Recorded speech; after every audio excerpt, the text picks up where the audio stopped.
حضرت سلمان فارسی رضی اللہ عنہ ایک ایسے صحابی رسول جنہوں نے 350 سال عمر پائی تھی اور جن کے بارے میں آقا نے فرمایا کہ اللہ ان سے محبت کرتا ہے، اور یہ بھی فرمایا کہ جنت بھی سلمان کی مشتاق ہے۔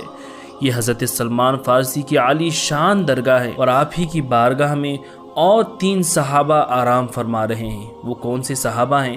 تمام باتیں اس ویڈیو میں ہم جانیں گے۔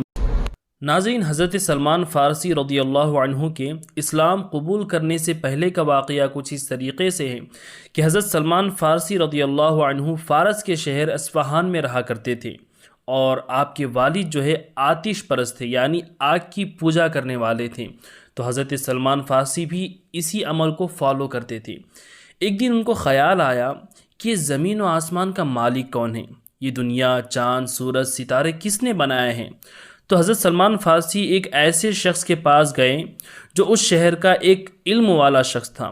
جب اس شخص سے حضرت سلمان فارسی نے یہ سوال کیا کہ میں ایک سچے مذہب کی تلاش میں ہوں، مجھے اس سوال کا جواب کہاں مل سکتا ہے کہ زمین و آسمان کا مالک کون ہے؟ تو اس شخص نے کہا کہ یہ باتیں تو میں نہیں جانتا، لیکن مقام موصل تم چلے جاؤ، وہاں ایک راہب رہتا ہے، میری نظر میں اس سے بڑا کوئی عالم ابھی نہیں ہے، شاید تمہارا جواب وہاں تمہیں مل جائے۔ پھر حضرت سلمان فارسی اس راہب کے پاس چلے گئے اور اسی کے ساتھ رہنے لگے۔ اب وہ راہب جو عمل کرتا، حضرت سلمان بھی وہی عمل کرنے لگے۔ وہ دن میں روزہ رکھتا اور رات کو عبادت کیا کرتا۔ آپ 3 سال تک اسی جگہ رہے۔ پھر 3 سال بعد اس راہب کے مرنے کا وقت قریب آ گیا تو حضرت سلمان فارسی نے اس سے پوچھا کہ اب میں کہاں جاؤں، کس کے پاس جاؤں؟ تو وہ راہب کہنے لگا کہ یہاں اس ملک میں تو ایسا کوئی نیک عالم شخص نہیں ہے، مگر ہاں تم جزیرہ عرب چلے جاؤ، وہاں پر ایک بہت بڑے عالم رہتے ہیں، تم ان کے پاس چلے جانا اور انہیں میرا سلام کہنا۔ اس راہب کے انتقال کے بعد حضرت سلمان فارسی جو ہیں عرب میں اس عالم کے پاس چلے گئے۔ ناظرین، اللہ اکبر، آپ سمجھنے کی کوشش کریں کہ حضرت سلمان فارسی سچے دین کی تلاش میں، اللہ کی معرفت کی تلاش میں کتنا سفر کر رہے ہیں، کن کن لوگوں کے پاس جا رہے ہیں۔ پھر اس کے انتقال تک بھی حضرت سلمان فارسی اسی کے پاس رہے۔ جب وہ انتقال کرنے لگا تو ان سے پوچھا کہ اب میں کہاں جاؤں؟ تو انہوں نے کہا کہ اس علاقے میں تو کوئی ایسا نہیں ہے، تم ابھی عموریہ چلے جاؤ، وہاں ایک بڑی عمر کے عالم رہتے ہیں۔ پھر آپ اس عالم کے پاس چلے گئے اور اس کی خدمت میں رہے۔ پھر جب اس کے وصال کا وقت قریب آیا تو سلمان فارسی نے اس سے پوچھا کہ اب میں کہاں جاؤں؟ تو اس بڑے عمر والے عالم نے کہا کہ اب اس پوری روئے زمین میں کوئی ایسا شخص نہیں ہے جس کے پاس میں تمہیں بھیج سکوں، مگر ہاں آج سے کئی سالوں بعد ایک زمانہ ایسا آنے والا ہے کہ اس سرزمین پر حضرت ابراہیم علیہ السلام کی آل سے ایک شخص آئیں گے جو آخری نبی ہوں گے، مگر مجھے نہیں لگتا کہ تم ان کا زمانہ پا سکو گے۔ تو حضرت سلمان فارسی نے کہا کہ میری یہ خواہش ہے کہ میں ان کا زمانہ پالوں، مگر میں اس وقت تک زندہ رہا تو ان کو پہچانوں گا کیسے؟ ان کی نشانیاں کیا ہوں گی؟ تو اس عالم نے کہا کہ سنو، وہ حضرت ابراہیم علیہ السلام کی آل سے ہوں گے۔ پہلی نشانی یہ ہے، جب وہ اللہ کا پیغام لوگوں کو سنائیں گے تو خود ان کا خاندان، ان کی قوم جو ہے ان کے خلاف ہو جائے گی اور ان کو مجنون، کاہن، جادوگر کہے گی۔ دوسری نشانی یہ ہے کہ وہ ہدیہ، تحفہ تو قبول کر لیں گے مگر صدقے کا مال نہیں کھائیں گے۔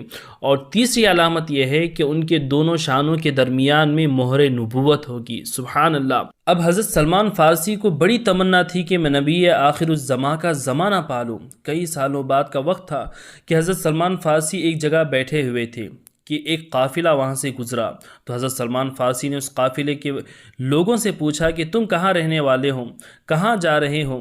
تو اس قافلے کے لوگوں نے کہا کہ ہم یثرب کے رہنے والے ہیں، یعنی مدینہ شریف کے رہنے والے ہیں۔ ناظرین، مدینہ شریف کا پرانا نام یثرب ہے۔ یثرب کے معنی ہوتے ہیں ایسی جگہ جہاں پر بیماریاں ہوں، بیماریوں کی جگہ کو یثرب کہا جاتا تھا۔ مدینہ پہلے ایسا ہی تھا کہ جہاں پر جا کر کے لوگ بیمار ہو جاتے تھے، لیکن جب میرے آقا صلی اللہ علیہ وسلم کے مبارک قدم مدینہ شریف میں پڑے تو وہ بیماریوں کا شہر شفا کے شہر میں تبدیل ہو گیا۔ سبحان اللہ۔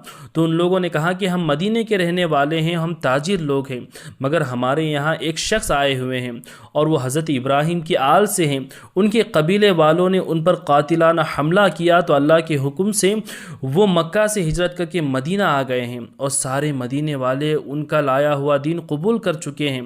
یہ بات سن کر کے حضرت سلمان فارسی کی دلچسپی بڑھ گئی۔ انہوں نے سوال کیا کہ مگر اس شخص کی قوم انہیں کیا کہتی ہے؟ تو قافلے والے کہنے لگے کہ ان کی قوم ان کو مجنون، ساحر اور جادوگر وغیرہ کہتی ہے، معاذ اللہ۔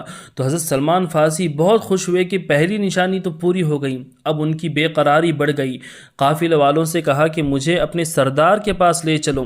سردار کے پاس جا کر کے حضرت سلمان فارسی رضی اللہ عنہ نے کہا کہ اے سردار، مجھے اپنے ساتھ جو ہے مدینہ لے چلو۔ سردار نے کہا کہ کیا تمہارے پاس سفر کے لیے پیسہ ہے؟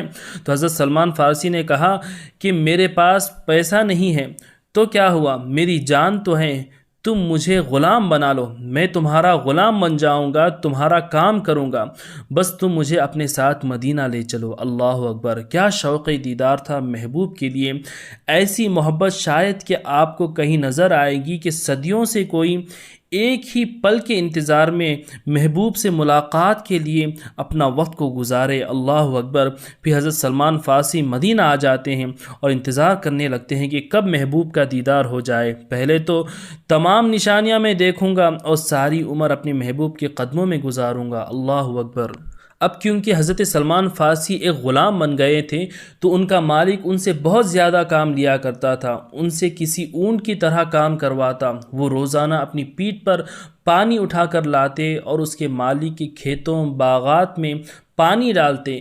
آپ سے اتنا زیادہ کام کرواتا تھا کہ آپ کا سینہ پیٹھ کی طرف آ گیا اور آپ کے کاندھے جھک گئے تھے۔